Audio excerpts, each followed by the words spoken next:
Kalian pasti nggak mau kan film yang kalian impikan berhenti di tengah jalan hanya karena anggaran dana yang nggak cukup? Atau mungkin kalian ingin tahu kan gimana caranya bikin film yang menarik tapi dengan anggaran yang minimal? Di episode kali ini kita akan bahas tuntas gimana caranya menghitung anggaran dari praproduksi hingga distribusi. Siap? Let's go!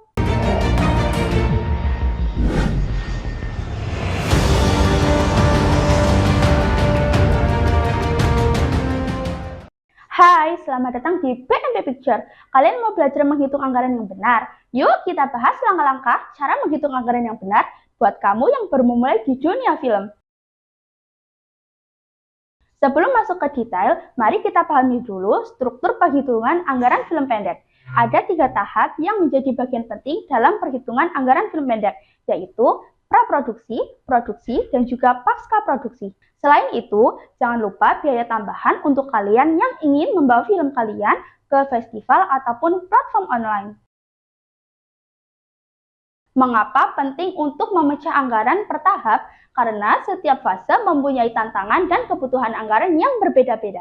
Misalnya, di praproduksi, biaya lebih banyak untuk perencanaan dan pengembangan. Sementara di produksi, kalian lebih akan menghadapi biaya langsung seperti penyewaan alat dan juga pembayaran kru.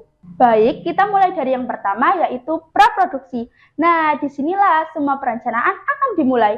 Kalian akan menghabiskan biaya untuk penulisan naskah, casting, scouting lokasi, dan perurusan perizinan.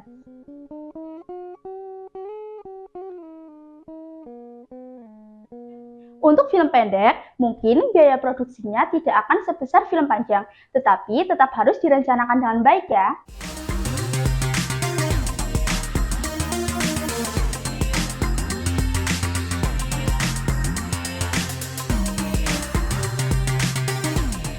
Contohnya, kalau kalian ingin syuting di tempat umum seperti taman atau jalanan, kalian mungkin perlu perizinan dan ini tidak selalu gratis ya.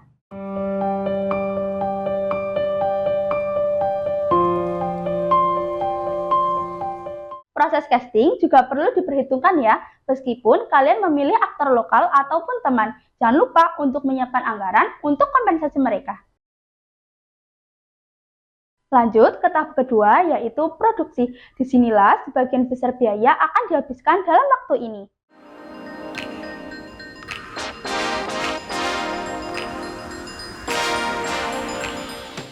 Kalian perlu memperhitungkan untuk kru film, sewa lokasi, transportasi, catering, dan juga berbagai kebutuhan lainnya selama syuting. Misalnya, kalau kalian syuting hanya di 1 atau 2 lokasi, mungkin biaya produksinya akan lebih hemat.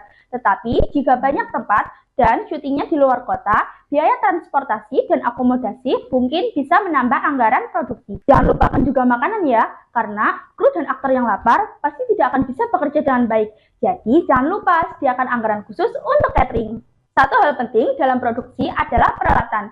Kamera, pencahayaan, dan audio adalah elemen krusial dalam menciptakan visual dan suara yang baik. Jika kalian menyewa peralatan, pastikan untuk membandingkan harga dari berbagai vendor supaya mendapat penawaran yang terbaik. Jangan lupa ya, dalam produksi selalu siapkan anggaran cadangan sekitar 10-15% dari total biaya. Kenapa? Karena selalu ada hal-hal tak terduga seperti cuaca buruk, perpanjangan waktu syuting, atau juga peralatan yang rusak. Setelah syuting selesai, kita masuk ke tahap pasca produksi. Meskipun banyak yang mengira tahap ini lebih murah, nyatanya banyak pengeluaran di sini yang tidak bisa diabaikan. Di pasca produksi, kalian juga perlu memperhitungkan biaya untuk editing, color grading, sound design, dan bahkan untuk scoring musik. Editing adalah proses yang sangat penting, karena disinilah cerita kalian mulai benar-benar terbentuk. Kalau kalian menggunakan editor profesional, tentu saja akan ada biaya yang harus disiapkan. Kalian juga bisa menghemat dengan cara belajar editing sendiri. Tapi pastikan kalian mempunyai perangkat lunak dan hardware yang kuat untuk mendukung proses ini. Untuk musik dan sound design, jangan anggap remeh. Suara yang buruk bisa merusak film, baik apapun gambar yang kalian buat. Jika kalian tidak bisa membuat musik sendiri, ada banyak opsi untuk membeli lisensi musik atau bekerja sama dengan musisi lokal.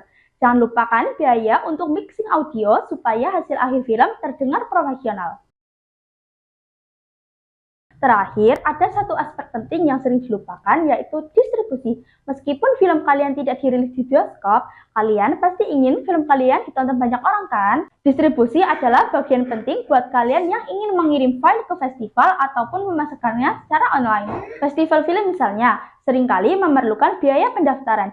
Jadi, jika kalian menargetkan ke festival besar, pastikan sudah ada dana yang disisihkan untuk ini. Lalu, jika kalian ingin film kalian dirilis di platform digital seperti YouTube ataupun Vimeo, jangan lupakan biaya promosi supaya film kalian dilihat banyak orang. Jadi, apa pelajaran yang bisa diambil dari cara menghitung anggaran film pendek? Dan jangan lupakan detail-detail kecil yang bisa mempengaruhi kelancaran produksi. Terima kasih sudah mendengarkan episode kali ini tentang cara menghitung anggaran produksi film pendek. Semoga tips ini bisa membantu kalian yang sedang merencanakan proyek film kalian sendiri. Kalau kalian suka video ini, jangan lupa like, komen, subscribe, dan aktifkan lonceng notifikasinya biar nggak ketinggalan tips keren lainnya. Sampai jumpa di video berikutnya.